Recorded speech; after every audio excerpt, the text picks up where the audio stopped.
ഞാൻ മാലിന്യാസ് കോളേജിൽ പഠിക്കാൻ വരുന്ന കാലത്ത് പഠിച്ച കാലം നിങ്ങൾ കേട്ട് കാണും.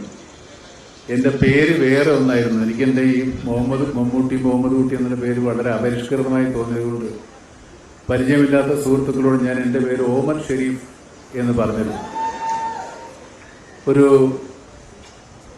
അപ്പോൾ ഓമറെ എന്നാണ് വിളിക്കുന്നത്.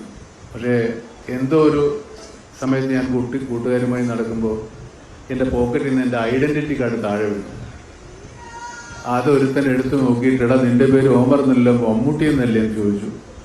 അന്ന് മുതലാണ് ഞാൻ എൻ്റെ സുഹൃത്തുക്കളുടെ ഇടയിലും ഇപ്പോൾ നിങ്ങളുടെ ഇടയിലും മമ്മൂട്ടി എന്നറിയപ്പെടുന്നത്. ആ പലരും ചോദിച്ചു ആരാണ് ആ മമ്മൂട്ടി എന്ന് പേരിട്ട ആളെന്ന്. പലരും സ്വമേധയാ മുന്നോട്ട് വന്ന് ഞാനാണെന്ന് പറഞ്ഞവരുണ്ട്. പക്ഷേ എനിക്കറിയാവുന്ന എനിക്ക് പേരിട്ട മമ്മൂട്ടി ദാണ്ട് അവിടെ ഇരിപ്പുണ്ട്.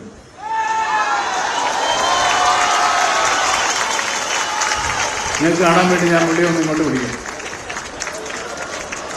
അദ്ദേഹത്തിൻ്റെ പേര് ശശിധരൻ എന്നാണ്. എളവനക്കാടാണ് വീട്.